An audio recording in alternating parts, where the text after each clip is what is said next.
شهبانو وقتی در میان مردم بود بسیار زیبا و حالت چشمان و لبخندش گیراتر می شد و با مردم می جوشید و اگر افسران گارد رهایش می کردن ساعتها با مردم گفت و شنود می کرد.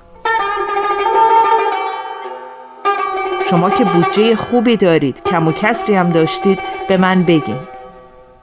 مردان مچاله شده جلوی شهبانو مثل بزغاله بله بله می گفتند.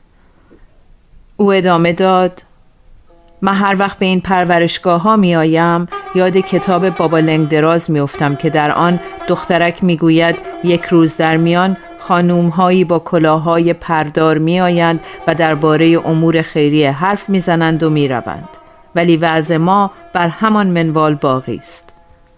من نمیخوام برای این بچه ها در حکم اون خانوم های کلاه پردار باشم.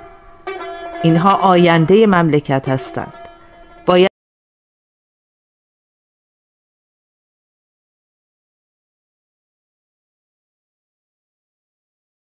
بودم. فکر میکردم دیگر او را نخواهم دید. برای نخستین بار در برابرش خم شدم. دستش را پیش آورد.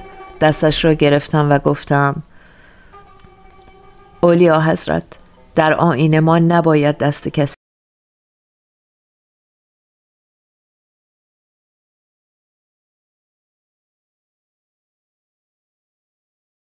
خیس شد.